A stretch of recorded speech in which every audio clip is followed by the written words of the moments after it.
Welcome everybody to Low Quarter Gaming. I'm going to do another vlog. It's been about a month since my last vlog.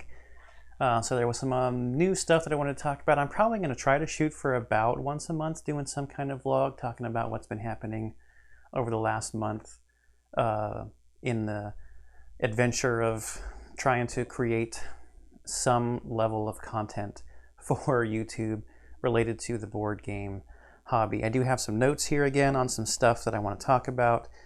One thing that I do want to do here, the first couple of things that I'm going to talk about are what I hope to be kind of some discussion things. I'd like for there to be a little bit of feedback or discussion items down in the comments below. I'm going to post some questions and see if anybody actually wants to partake in answering some of the questions on some of the things that I'm going to be talking about. So in this video, I'm going to talk about selling games, culling down your collection. I'm going to talk about conventions. I'm going to talk about issues with technology, and I'm going to talk about some stuff that my family has contributed a little bit to the hobby. I think those are the biggest things I'm going to touch on here, and I'll give a little bit of update too on some of the things that I talked about last time as some new things that I wanted to learn, as some new things I wanted to try out, where I'm at on some of that kind of stuff. So the first thing, and the first discussion question will be here in this section, selling games. So over this last month, I wanted to make some more room here in the game area of the house, the game room of the house. I had a closet that's kind of over on that side of the room that was starting to get full, and I know I've got quite a few games still coming soon from either Kickstarters or late pledges or just new stuff that's coming out. So one thing that I actually did was I went to IKEA, which was busier than I thought it was going to be because of all of the coronavirus and stuff, and got the Kallax, the one that everybody in this hobby seems to buy from IKEA. And I've started transferring some games from the closet onto the Kallax here. But in addition to that, to make more room, I wanted to get rid of some stuff. So I sold some games on eBay, and that was an interesting experience. Learning about the shipping and wow, shipping, especially from the post office, if you want to get it there, before 2021, is expensive, especially for some games that can get kind of heavy.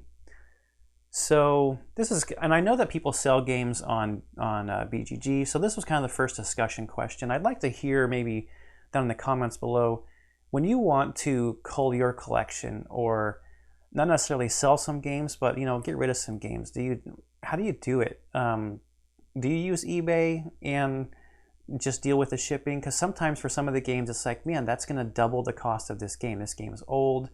It looks like recently they're selling it for 20 bucks on eBay, but the shipping is going to be 20 to 30 bucks just for this game. So is someone really going to pay twice that for this old game just because of the shipping? So like I said, leave some comments down below. When you want to cull your collection, how do you do it? What do you do? So the second thing I wanted to talk about, and there'll be another little discussion thing here, is conventions. And the reason I wanted to talk about conventions is, so I'm filming this in September of 2020, and I mean, obviously you're going to see the date on it, but just in case people are watching this in the future.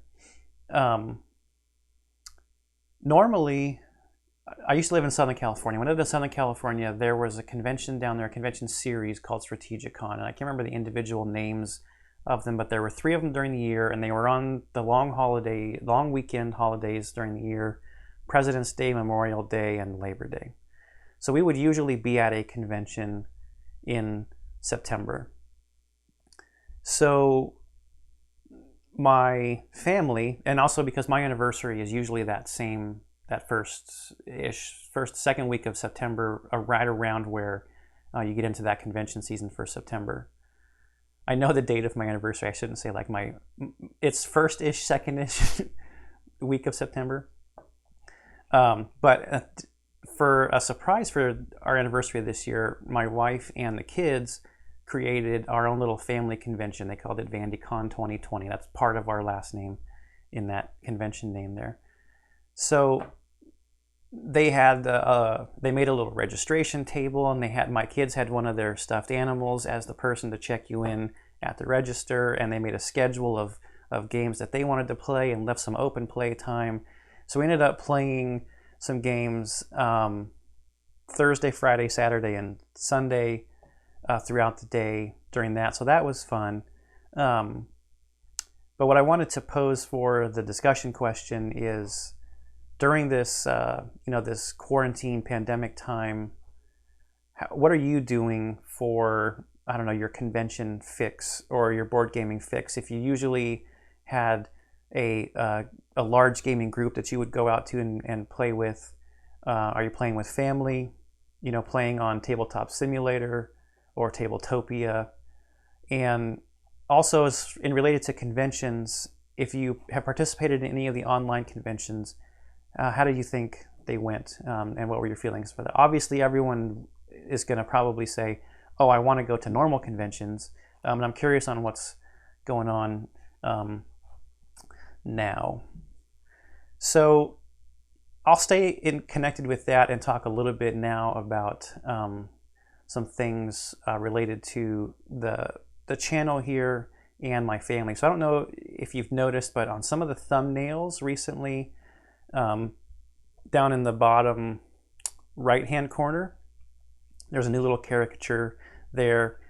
That's me sitting at my table looking at the camera. So my daughter's been getting into drawing recently, and she had done these little Harry Potter caricature drawing things. So I said, hey, can you do a caricature of me? So she drew that for me.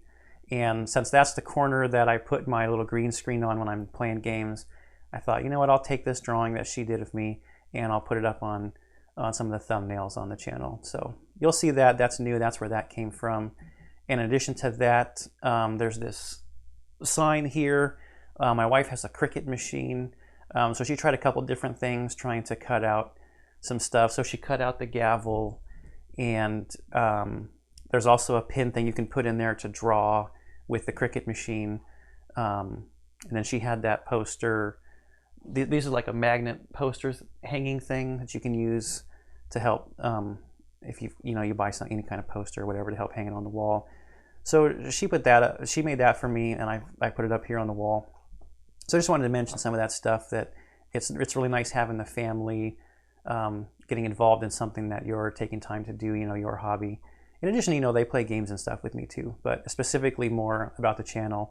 So that was some new stuff that popped up over the month. Just wanted to mention that. So one other thing, last time I talked about how rules are hard. And this time I wanted to, on a similar vein, talk about a thing that's been a frustration in the last couple of weeks. And I'll just say technology is hard. So about 2 weeks ago, I think it was, and I actually think I can pinpoint when it started, I recorded a video of Mariposas, the new game by the designer of Wingspan. What's her name? Elizabeth Hargrave, I think it is. Right when I got to the end of that video, for some reason my stream dropped its bit rate and it started fluctuating, and I got to the point where YouTube even stopped recording. So I lost the very end of the game where I was counting up the victory points to see who won. And ever since that time, my upload speed for my internet has been garbage. It has just not been stable enough to stream. When I do a speed test, it's very frustrating, because the speed test, and when you deal with the cable company or the internet company or whatever, they're just, oh, we'll do a speed test. Well, you're getting the speed that you're paying for. Yes, I'm getting on the speed test speed I'm paying for, but it's not a stable enough connection to stream right now. And I almost think it could be a little related to the wildfires and stuff that are happening on the West Coast, because my cable company's mainly out here. But I actually had them come out and they tested the line outside. The line outside tested fine, but when he was trying to get a signal inside, there were some issues. So now I might have to do some rewiring of coax cable inside the house. So all of that to say that was several days of frustration, re-looking through OBS, trying to see, make sure all the settings are the same, nothing got changed in there, testing the computer, bringing in another computer and trying it on that computer, going straight through the modem, bypassing the router, all of that still can't stream with any quality at all, and it's super choppy. So what that has meant for the videos is, and kind of related to a thing I wanted to work on from talking about it in the last vlog, was switching to recording and editing. I'm still using OBS to do the recordings of the videos, just not live streaming them. And then I have started using Adobe Pro Premiere, which has a huge interface, and I've only watched a little bit of YouTube videos so far on how to use it. But I've dived a little bit into recording, and I think I've done maybe 1 or 2 edits and cut and maybe chopped 3 different videos together to make one long video, so it's still just the very beginning. But losing the capability to stream has kind of forced the hand on needing to record stuff. So still learning a lot about that, and then now I'm starting to have some issues with one of the cameras and the green screen, but I think that'll be easier solved than that streaming issue. Which does lead me to one other thing with the whole recording thing. I did actually today, and it'll probably be up before this video goes up, I wanted to record a video about a Kickstarter and a game that I'm really looking forward to. So I recorded a video about 7th Citadel because I really like 7th Continent. I've been playing 7th Continent on the channel here. And it's just another thing to mention in this little vlog about how this content creation thing is going. Getting used to recording things, seeing yourself on camera, being okay with things that you say and the way that you say it, not wanting or not needing to do 100 takes because it's never going to be perfect. Needing to get more comfortable on camera and things like that are all things that are, you know, things to think about right now and things to work on and things to look at. I did switch this view up from the last vlog because I wasn't entirely happy with the way the green screen in the background came out. So I had to move some things around when I want to record these. So I hope this new background is pleasing to some degree for people for this. So I think that's everything I wanted to touch on this month in the vlog. All the stuff that's been happening over the last month or so since the last one. Do please leave some comments about some of the things that I mentioned at the very beginning there. And if there's anything else, any games that you have liked that I've done, leave those in the comments. Anything that's upcoming that you think, based on the games that I've played so far, that you think I might like, because I don't have the time to watch everything that's coming out. So I think that's one of the benefits of having community and other people in the hobby is people will get exposed to different things and be able to see stuff that you don't get to see. So welcome that kind of stuff down in the comments below as well. Okay, hope you're enjoying the stuff on the channel. I hope these vlogs are actually giving you a little bit of an insight into me and this whole experience. So again, I hope you've enjoyed this, the games I'm playing, and I'll see you next time.